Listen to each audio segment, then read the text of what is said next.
Hello, everybody. It's Timothy here. Welcome to Learn Penang Hokkien YouTube channel. Today, I have with me Brian Lu. Brian Lu is going to do an interview with me for an app called uTalk. So, perhaps Brian Lu might be able to explain to us a little bit about uTalk, and also he's going to ask me about Penang Hokkien, as well as a few questions related to it that we can use to talk away, Brian. Thanks, Timothy. Thanks so much. Well, the first things first is, for example, the Penang Hokkien has a few tones, and in fact more than Mandarin. So, what do the role of tones play in Penang Hokkien, and how do they compare with Mandarin or Cantonese or other Chinese languages? Okay, well, tones are crucial to the language, to Penang Hokkien, because we use tones to determine the meaning of the words. Penang Hokkien, by and large, is a tonal language that has mono or dual syllables. So when you have only short words with only a single syllable, you compensate for that by having tones so that the different tones will then represent different meaning of words. But if you compare Penang Hokkien with Mandarin, Mandarin is also another language with tones. However, the tone system, which we call tone sanding for Penang Hokkien, is much more complicated or complex compared to Mandarin's tones. Because in Penang Hokkien, we change the tone when we speak. I see. So that's very interesting. Yeah. So it's not exactly like Mandarin, where, for example, a tone more or less stays the same. There's a lot of changes, and Yes, it's very interesting. yes. Very interesting. Okay. All right. So the next question is, so how has the Penang Hokkien language incorporated old words from Malay, English, Tamil, Mandarin? How and some examples of words if you can. Yes. Yes. Penang Hokkien has been here in Penang, Malaysia for many centuries. It was brought over by, Chinese merchants from Fujian province, and considering that the earliest people to arrive were from Zhangzhou, then the Zhangzhou dialect of Hokkien became the basis for Penang Hokkien. Yeah. Even though after that, there are many subsequent waves of migration of Chinese people from southern China to the Malay Peninsula. They also contributed to the richness of Penang Hokkien by including their influences, maybe from Cantonese, Teochew, Hakka, as well as from other places in Fujian province and other dialects of Hokkien, such as Quanzhou and Xiamen. The population of the Chinese in Penang make has since made Penang Hokkien their lingua franca. And in their interaction with the locals, they interacted with other people, the Malays, the Indians, and so on, particularly with the Malays. And as a result of that, there is a great number of loan words that have moved from Malay into Hokkien and the other way around also.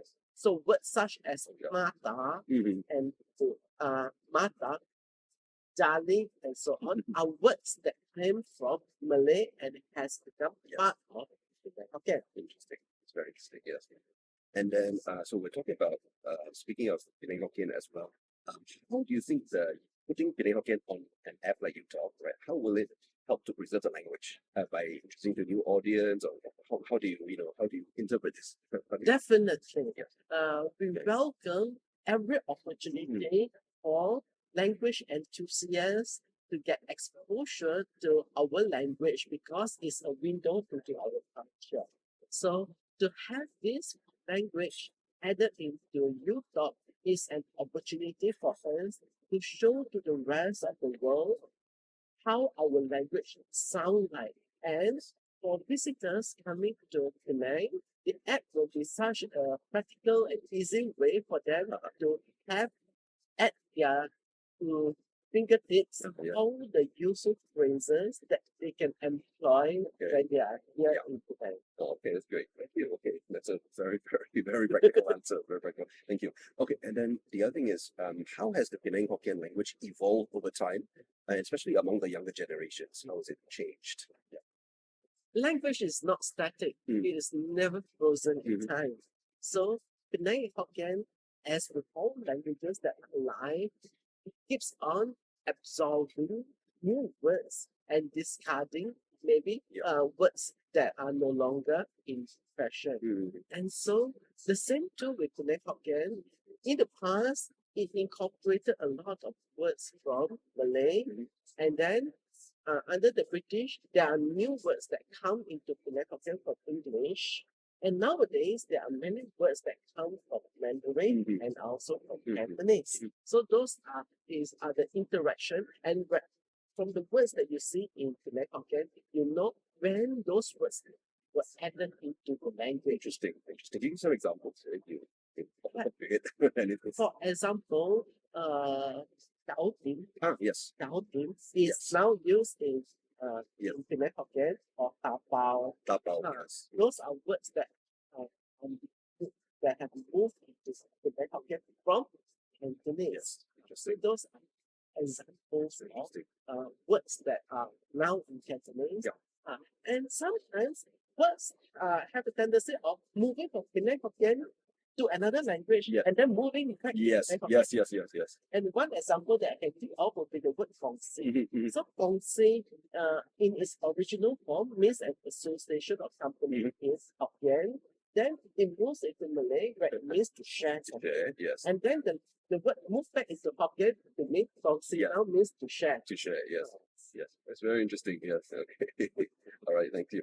And then, what do you or who do you hope the uTalk Penang Hokkien, the app itself, or having Penang Hokkien on the app, who might it be useful for, in your opinion? First of all, it will be useful for people who are language enthusiasts who want to get a glimpse into the language of this part of the world. So that would be the first. The second would be people who are visiting Penang. Oh, yes. Who are visiting Penang will get the opportunity to make use of the app as and when, even they might not have the desire to completely master the language. They have, at the very least, something that will be a useful tool for them while they are in Penang. So this app is such as a linguist on standby. So when you are in Penang and you need somebody to say something for you, then this app will come to you. I like that answer. Thank you. Very good. Okay, and then another question is, in what way does the phrase Penang Hokkien reflect the multicultural heritage of Penang? How does it reflect? How does it reflect the multicultural heritage of Penang?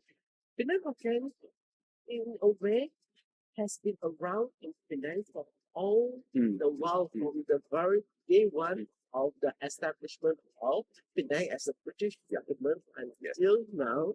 And so it has absorbed all the different cultures. It has been representing all the different cultures when something good happened in Penang Hokkien was there.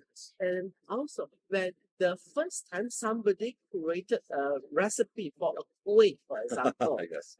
a kueh that we now call as Nyonya kueh in Penang, Penang Hokkien was there. Yes. Those the words were there, and the ingredients for the cooking, maybe you can wakaras, we call it wakarai.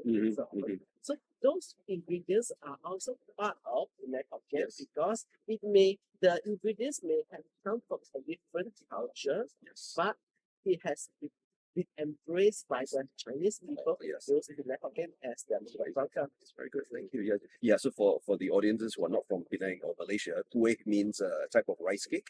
So usually made with rice flour, palm sugar, coconut milk, some local herb called pandan, which is very interesting, and other ingredients. Maybe some help. Those that's a very very delicious. I grew up eating the nyonya kueh, and it's a sign of our mix of heritage from Chinese, Malay, and even some Indian influence. That's yes, that's cool.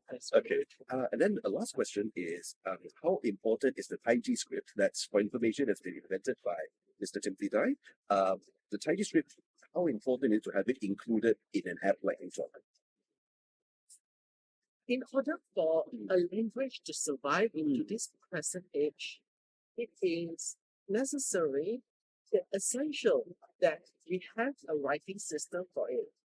Languages without a proper writing system are at a disadvantage because without a writing system, it is not possible to create soft media, such as to write stories, to write movies, to write songs, and so on. So up to now, up to 2013, our language in the Hokkien has been very much handicapped without a proper writing system, despite many attempts to write the language.